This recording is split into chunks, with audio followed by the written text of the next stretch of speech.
I've talked about making hamburger buns, and I thought I'd bring you guys along so you can watch the process and hopefully make your own. I will post the recipe that I use below so you can see what a single yield would look like, but a single yield of this recipe will make you about 8 hamburger buns. Here we go.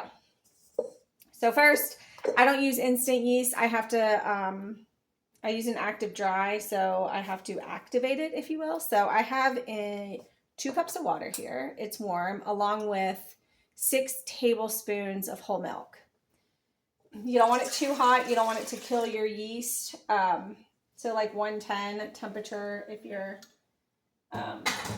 you know, gonna take the temperature, make sure it's the right temperature. It would be about 110 degrees or so, give or take.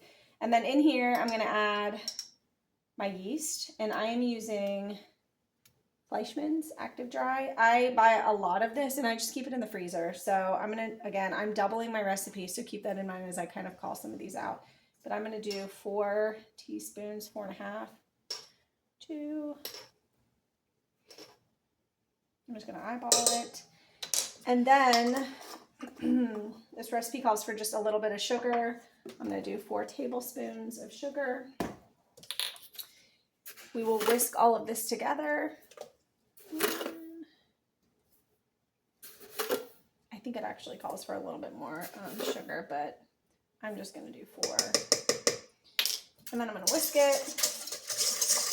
Whisk it, whisk it. And then I've got to set mine aside to proof, which I do cover, so hold on. If your house is warm, you probably don't need to cover yours. If you're using an active yeast, you just throw it all in together. You can actually skip this part, but that'll take about 5, I don't know, between 5 and 7 minutes. You'll start seeing the yeast bubble on top. It'll be like foamy, really foamy on top, and that's how you know it's activated and then ready to be used.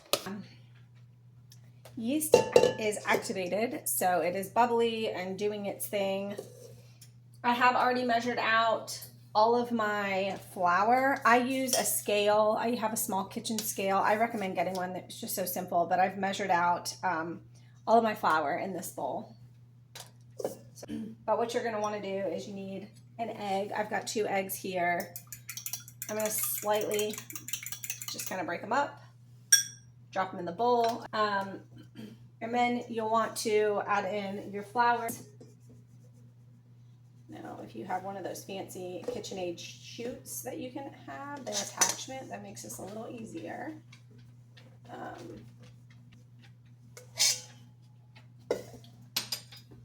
And get to mixing. So, I'm gonna start mixing this. Then, when this starts to get incorporated, we're gonna add in some salt.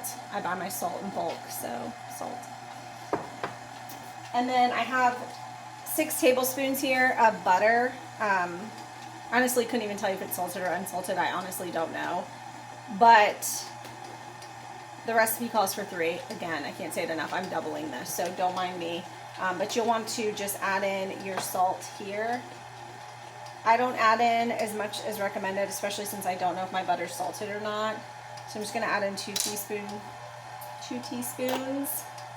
And then my butter is softened, it's soft, and I did chunk it up. So we got chunked up butter. And I'm just gonna drop it in there. So anyways, you're gonna let this go until a dough ball forms. Okay, I'm finished mixing here. I let this mix for about, I don't know, 5 minutes or so. I did add another tablespoon of flour. So if yours is just really sticky and unmanageable, feel free. Take some liberties, if you will. It's just bread. It doesn't have to be perfect. I mean, there is a science to it, but it's just bread. I'm okay with it being sticky. I think it yields a really good hamburger bun. So if yours is like a little bit sticky, you just don't want it to be like so unmanageable. I'm going to transfer mine, and I'll show you what my dough looks like. Let's see. Can you see? So it's not like a perfect dough ball like you would have with like pasta, right? But it isn't like sticking to my finger when I touch it either. So it is a little bit sticky. I am going to get this out.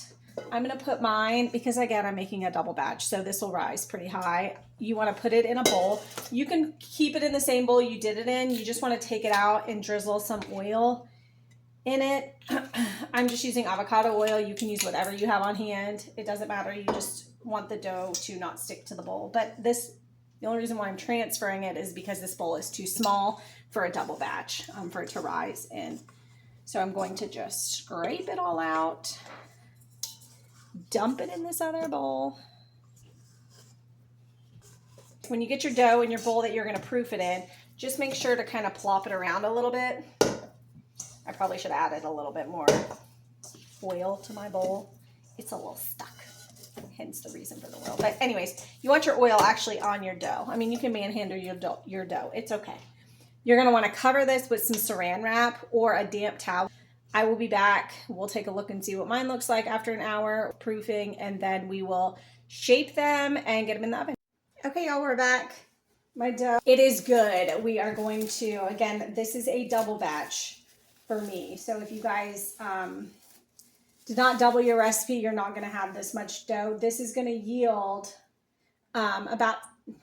this is going to yield 16 hamburger buns, and I'm going to aim to make them about 100 grams each. Punch your dough down. You can be as gentle or as rough as you want to be. Get you a little bench scraper if you have one. See, you can just kind of get all this extra dough out, or yeah. All right, set that aside. You don't really need it. And all I'm going to do is use, well, a different bench scraper, and I'm going to break it up into about 16 parts, and I'm just going to eyeball it for now. This is a little bit time consuming, but you don't need to be perfect here. Again, I'm going to weigh mine, so I really don't aim to be perfect.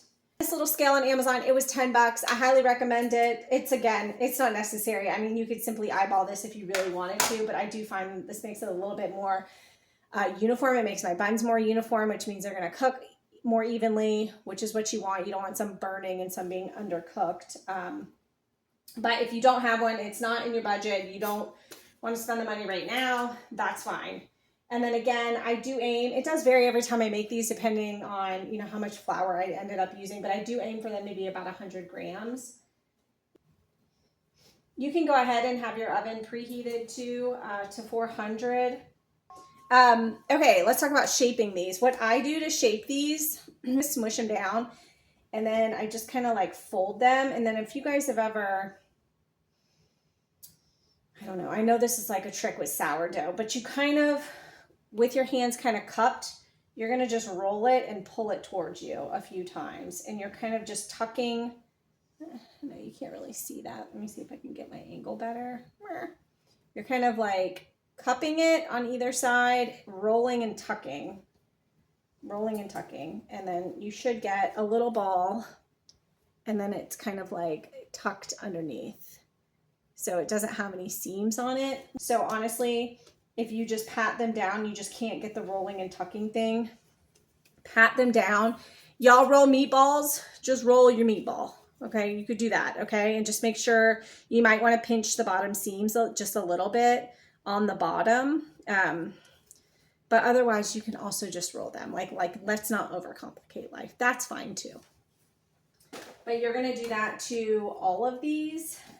Once you have all of these rolled out, you're going to let them do a second rise. That is going to be about half the time, but you'll see once they're puffy and they start to look like hamburger buns, that's how you know. But you are going to want to cover them again. I always cover with saran wrap. I just find that it keeps the moisture in better for me, but they do need to sit covered to do a second rise. So I'm going to go ahead and shape all of these, and then I'll come right back. Have them all, here's what they look like, shaped out. They look like little tiny mini hamburger buns. I'm going to cover these, let them rest for about an hour. They will start to puff up. I'm going to actually just leave them on the counter this time since I'm preheating my oven. So I'll be back when these are ready to be baked.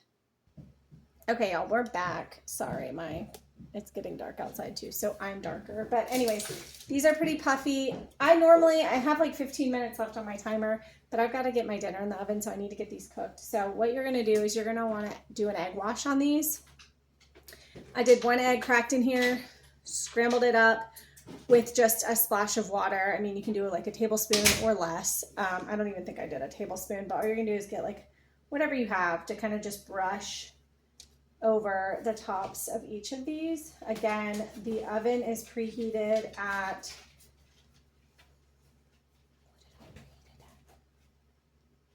it's preheated at 400.